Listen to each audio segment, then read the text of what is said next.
Good morning, everyone. Our group is Scam Stop, and we're doing internet fraud. Before we go into any more detail, I'd just like to say there is quite a lot of information on our site, but while we talk about it, please do have a read of it, just skim through it, and just have a look while we speak. It should back up our information.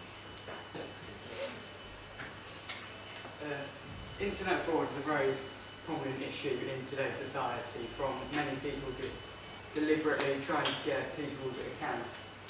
So in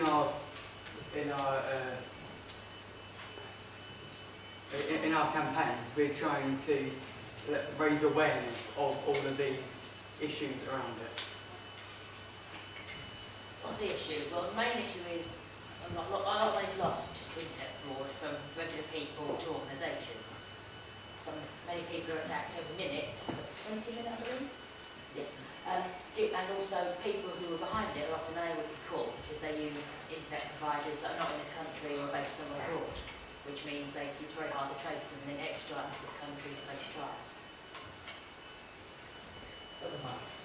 Yeah, because the money lost. The money peaked at over 100 billion later on this year, and at the start it registered at 10. The money lost has been a serious problem and has caused some companies to go bust. Our aim is to promote the issue of internet fraud to the wider public, but mainly to the borrower suspect and people within it. We would just like to explain to people how to prevent it and how it's going into it to try and get a solution once if you are a victim. Our campaign name, as you know, is Scam Stop, and this idea came from thinking about our target audience, which is ages 21 to 25, which is our secondary audience, and our primary is 11 to 18. This is we feel it's better to make people more aware at a slightly younger age, so going 11 to 18, and our secondary is 20 to 25. These people, once they know, when they get older, they will be more aware. Some of the stories involving internet fraud have involved in New Zealand. An MP was told that there was a common chemical in the area, carbon oxide monoxide, which is actually a chemical name for water, which she then later found out after she tried to ban in Parliament. So a lot of people lose thousands of pounds on lottery scams, inheritance scams, after being told by an email-looking official that they've won a great deal of money.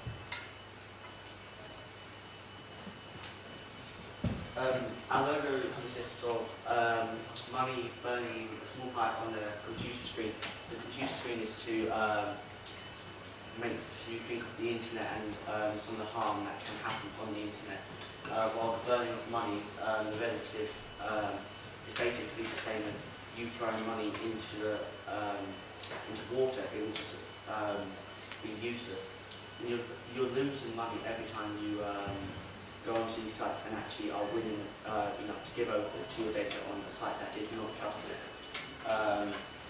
And these sites can range from anything to the highest productions of from Google's sites to little makeshift sites trying to sell you to put in your details into getting Spanish lottery tickets. The target audience we chose to start from a young age because before 16 you're building up to when you're allowed to get debit cards, credit cards and things at 18 and 16. And because it's a young age and when you're just getting it, you want to use it more, which is why most young people do fall for scams. Things like winning the lottery overseas, it's likely for them because there's potential to win a lot of money and they're only paying a small amount of money to get in the winnings, which turns false. So, for the reason we're using a younger audience, we use the logo as graffiti images and tech and images that really to understand so it would appeal to them more. The colours are hoping to be strong and bold so it stands out and attracts their attention. Our primary target audience, we have a target profile here of 11 to 18 upper working class / middle class, because they're generally people who have the money to spend on things on the internet. but I would still be worried if they lose that money.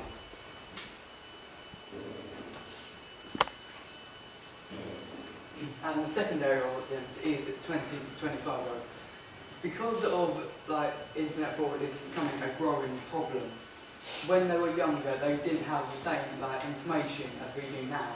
So they may not feel that they're too much about a risk.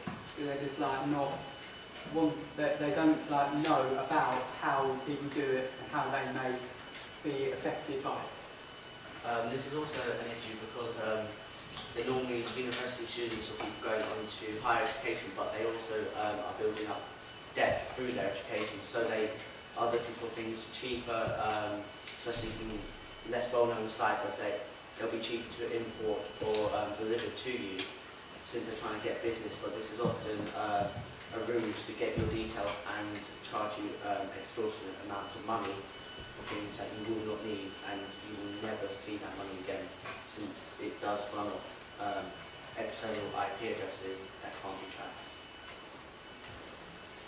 I always need to raise awareness on this issue, and it's not as a little known issue.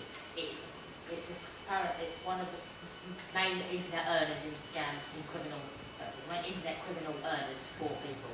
The first being identity fraud, the second being stealing banks and hacking.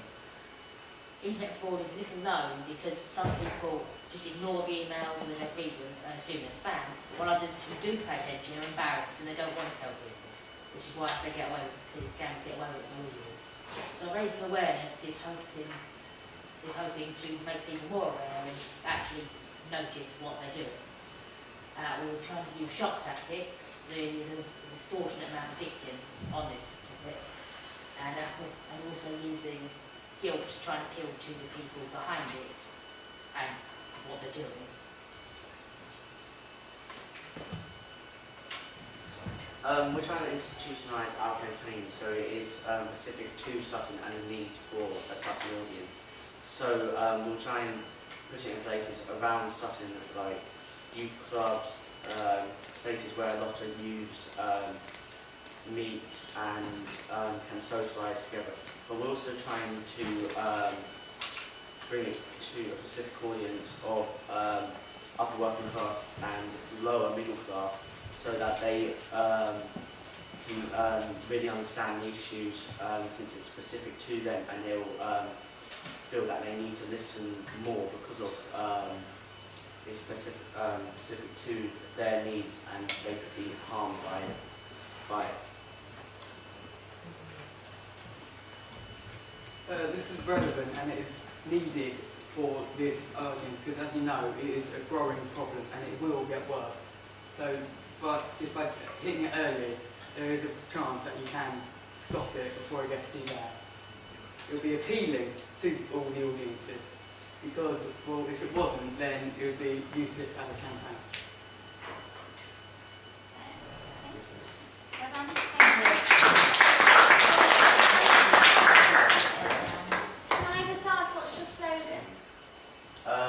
Our slogan was to not scam for you. To not scam for you. Okay. Yeah. We can't quite remember. That's one of the many ideas We're that's still trying been. to develop. We're still Right. developing. We'll need some development. Okay. Panel, just quickly, please. I think it's good that you're targeting young people, educating them, so when they are at that age level to start getting credit cards and think they already have that knowledge, that's good. I think don't get too head up about upper class, middle class, lower class. I think, everybody falls for scams, and I think sometimes even people with less money fall for it more because they think they're saving money. So maybe it's, everybody needs to be targeted, not just different classes. I think it's a class-based problem myself. What I particularly liked was you had a really good knowledge and depth of knowledge. So although there was lots of information on your slides, you talked as though you had an excellent understanding and you were able to elaborate on what was on the screen rather than read from it, which was really good.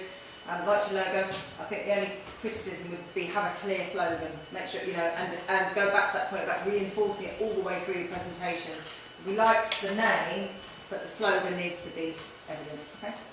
Well done, boys. Thank you. Really good.